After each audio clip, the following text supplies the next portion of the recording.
My next guest is a multi-Grammy award-winning frontman for Green Day, whose latest album is 21st Century Breakdown and whose American Idiot opens on Broadway April 20th. Billy Joe Armstrong is right over here. Hey, great pleasure to have you on. Thank you. I got to tell you right off the bat, I really wanted to have you on because I am a huge fan of your last two albums, especially. The last one, 21st Century Breakdown, I play all the time, my favorite album of last year. And I was expecting eyeliner. I'm a little disappointed. No.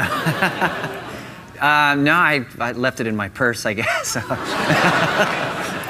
And I know a lot of people will say, especially of a younger generation, that, you know, you started out as punk rock, and some of this is not punk rock.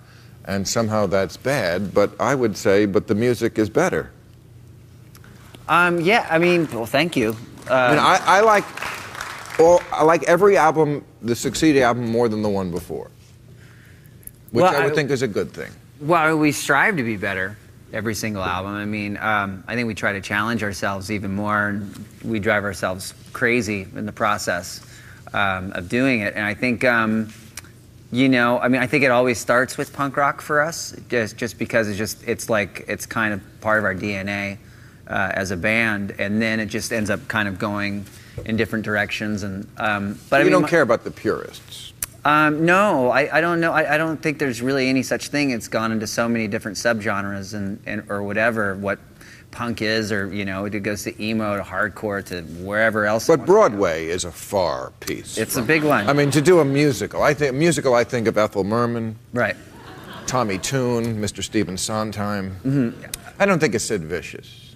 No, but I think there's a lot of, you know, daring people that are doing new things on Broadway right now. I mean, I just saw a play called Next to Normal, and it's a guy that did the music who's doing it for American Idiot. His name is Tom Kitt, and it's about, you know, people going crazy and about prescription drug use, and you know, and I think that's anytime. I think the thing about Broadway, I think it relates to what a current situation is. The thing about, you know, like something like West Side Story, it's about, you know, the Jets and the whatever Sharks. The Sharks, which was, you know, it was about gangs who danced. Yeah, but with you know, knives. Yeah, well, there's not much of that. We have sex and drugs and. Is it all music from American Idiot, or is there some from 21st Century? Some's from 21st Century. Because that sounds more like music to me that might fit into a Broadway play. It's because it's even more melodic. Yeah, I think there's certain things. I mean, we use a song called "Know Your Enemy." Love that one. We play it here. It's in my tape when the audience comes in that I made. Oh, Love cool. that. Thank you. Don't you know your enemy? Da-da. But some of it, I mean, like, there are songs like, one of my favorites is a song called Last Night on Earth. Oh, yeah. Is that in the... That's in the play, yeah, that's also in the play. I mean, that's just a gorgeous ballad. That would have been a hit in any era. Thank 60s, you. 70s, 80s, any decade. Oh, thank you. But it's very far from punk. Yeah, I mean, I just try to be a good songwriter, and, you know, and that song was... you know, just a bit of a serenade, and you know. But at the beginning, it was more pure punk, and then it became pop punk, and now you're on Broadway. Where in 20 years, is it going to be the Neil Diamond Theater? I'm just asking. No, I'm just up for anything. I love big, crazy ideas, you know. And Michael Mayer is directing it. He had a good, crazy idea, and we did the show in Berkeley, the Berkeley Rep Theater. And it ended up doing really well there, which is a tough crowd, Berkeley, you know. And then they extended it, and then, you know, we never said Broadway. That was the main thing. It's like, do not say Broadway, because there's a lot of people that want to go immediately there. I think some of the most creative people I've met are, you know, around the Broadway scene right now. I don't want to... We're not selling records anymore, so we might as well, you know, go Broadway. I mean, the man has got to eat, ladies and gentlemen. The line, I don't want to be an American Idiot, is what starts off the album. Yeah. And I like that line because it sets it up immediately as maybe you're part of the problem. You're not saying, oh, you idiots. Right. it sounds to me like you're worried that you might be one of the American idiots. Mm-hmm. I don't really know where it started from or really where it came from. It was just one of those things. I think I heard some Lynyrd Skynyrd song that said something about I'm proud to be a redneck or something like that, and I'm like, well, that's one side of it, you know. You talking about Okie from Muskogee? I'm not sure. There was a song, "I'm proud to be an Okie from Muskogee." Yeah, and my mother happens to be an Okie from Muskogee, you know. Oh, really? Well, yeah, I mean, she's a Southern lady, you know. But you say, maybe I'm a part of faggot America. Right. And I noticed you didn't get any shit for that. No, I didn't, no. Or, you know, Eminem got shit when he used that word, lots of people, but you just slid. I use the word, I use harsh language a lot just to sort of prove a point. It's like to use the English language against itself in a lot of ways, you know. So I don't know, I mean, it's like growing up and being, you know, getting into punk rock or, you know, or whatever when I was a kid, there was a lot of closed-minded people that would call you faggot or call you whatever. And I used to think of it as like I wanted to provoke people and wanted to get that kind of attention or whatever. So I use it as more of an empowering word. You say, maybe I'm the faggot America, I'm not part of the redneck agenda. Right. Those are not our only two choices, I'm hoping. No. Well, yeah, I mean, and there's a lot of... You say that in an endearing way, like, we're not rednecks, we're the faggots, we're the good people. Yeah. Well, you know, well... We believe in health care and kindness to animals and the environment, all the thing the pussy Democrats like. Yeah. You know, I probably should have used not the significant other America or something like that. Let me ask you about the name of your group, because everybody in a band always changes the name. I mean, you mentioned the Beatles. They were Johnny and the Moondogs. They were the Silver Beatles. You were other names, and then you became Green Day, which I always thought, maybe it's an urban myth, that it was about pot. It was absolutely about pot. All right. Yeah. I mean, I think we were trying to be like the Cheech and Chong of punk rock for a while, you know. I mean, it was like, you know, and some of us still are the Cheech and Chong of punk rock in a lot of ways, so, yeah. It seems like in the liner notes where they thank you on albums, maybe they should put pot in there. You know, it's like making better music since 1963. I mean, I've said unabashedly that, you know, I owe a lot of the good ideas I've ever had in my life to pot. I mean, I'm sure that, you know, and I mean, not to, you know, get the hippies too excited. I'm sure...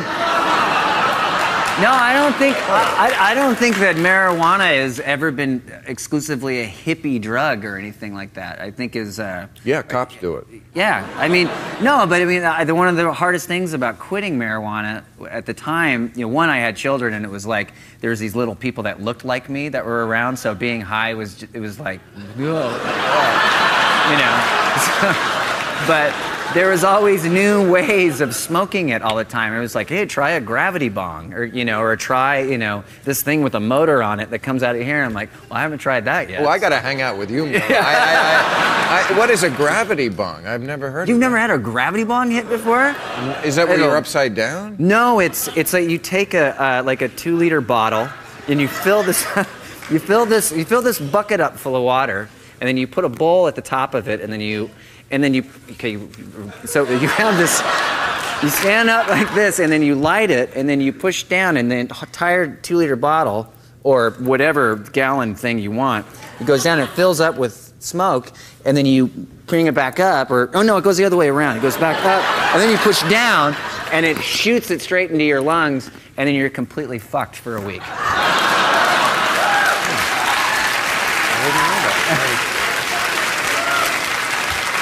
All right, now let me explain to you snorkeling. The guy puts his balls on your eyes and his... No, okay. Well, I haven't heard of that. I mean, I thought the biggest innovation in pot smoking was the vaporizer. I thought that to me was a much bigger change because you didn't have to burn the substance. it was vaporized. I like burning the substance. It smells good. It fills the room.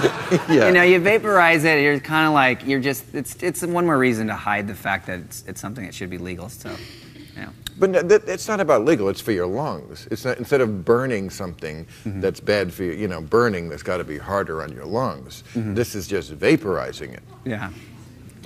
We're gonna talk about weed like the entire time.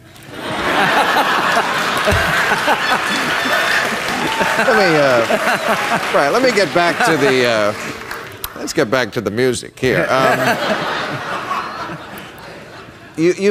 When I listen to your early stuff, you know, you were young, and so the music reflected the values of a younger person. It's a lot more about you. There's a little more whining. It's a lot more about weed and masturbation. And then the recent albums, it's like, oh, somebody who's older, who's now thinking about the outside world more. Somebody who cares, you know. And I know you worked for Obama, or at least you tried to get him elected. But you know, punk, like, remember Anarchy in the UK? You know, anarchy. I mean, that's the exact opposite of that, getting involved. Well, I thought when George Bush was creating this war and his war on terror, I thought there would be a lot more anarchy that was going to happen. It seemed like, I think that was part of the frustration that I had when going into writing songs. And I remember there was the time period where radio stations were banning songs from being played anymore after 9/11. And I had one song or two songs that were on that list. And, you know, I think Rage Against the Machine, every song they ever wrote was on that list, you know. But it was, and it was frightening to me that, and it was just so accepted. Like, people were like, well, you just, you know, you just have to let it go and not have an opinion about it right now because we're a country in mourning. And I was like, well, I think we should be a country in questioning everything, you know, and especially as a songwriter, that's what I wanted to get at. And, you know, we've always been active in things. It didn't necessarily come across in our music, but, you know, whether it was working with, you know, organizations like Food Not Bombs or whatever, it's just, or doing certain benefits. But it really, around 2004, it really started coming across in the music a lot more. And what do you think about what's going on economically? I know you certainly weren't raised with a silver spoon in your mouth. The fact that the middle class is sort of being decimated in this country, I know you invoke working class hero in your record. I mean, that must come from the John Lennon record, right? It definitely does. I think it's become, because, you know, when he says something, you know, a working class hero is something to be, you know, I never made it as a working class hero. To me, it reflects something like, you know, in my line, it's like, are we the first generation that are worse off than our parents? You know, so it's and it's not just middle class; it is working class people. There's this whole, I think, middle group of people that are. It's disappearing. It's frightening because you know, you see it. The rich people getting the benefits and the poor people getting the shaft. You know, and then the middle, they're not even being represented at all. You have kids who are teenagers now? Yeah, I got a 15-year-old and 11-year-old. And what's it like to have you as the father? I mean, that's got to be something, a bragging right for a kid. I mean, you're still so cool and relevant even to the younger generation. Not to him, not to them. Come on, really? No, they're cool. Like, you know, my oldest son is getting into punk and he's in a band and that's really cool. You know, it's, you know, I remember when he was first born, I was thinking, you know, maybe we should play more Grateful Dead around the house just so he would rebel against it or something, you know. But he was, no,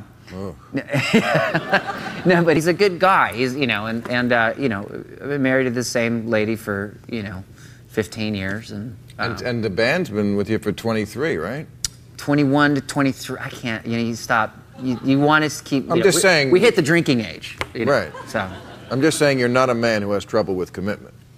No.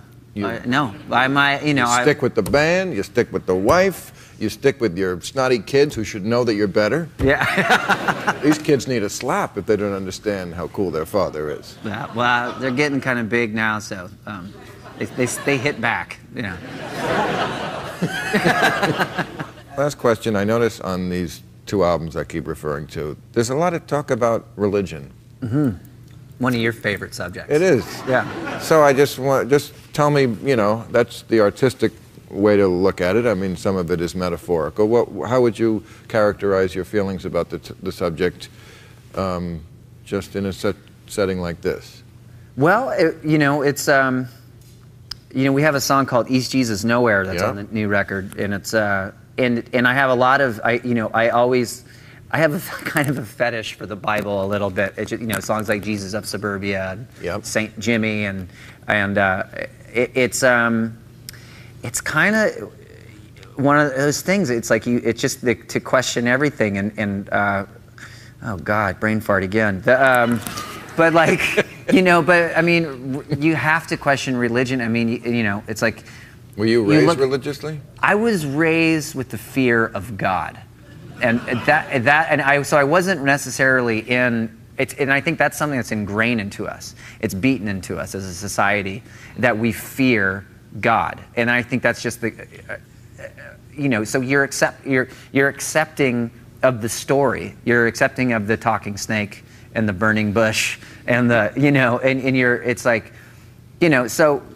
You know, so it's like, which are just stories, you know, and it's supposed to, and basically it was about, I think it was about law and order and trying to keep people subservient, you know. Still is. Yeah, and it's, you know, and it just, we do this thing on stage where we, you know, we do the evangelical, like saving people on stage while this like big fiery ball comes up after, you know, which like, you know, evangelists, I mean, their thing, they're like rock stars now. I mean, they act like better rock stars than we do, you know. They play mega churches, which are basically stadiums. Yeah, you know. Yeah. I mean, they're gigantic. So, and it's just basically calling out and just saying that, you know, that religion is a bunch of bullshit, and it's... That's what I wanted to hear from you. Yeah. Good to see you, Bill. I look forward to your next one. Right, Good luck with the Broadway play, musical. That's our show. I want to thank my guests, Chris Rock, Alice Waters, Billy Joe Armstrong. Remember, we'll be back live next Friday, so join us then. Good night, folks. Thank you.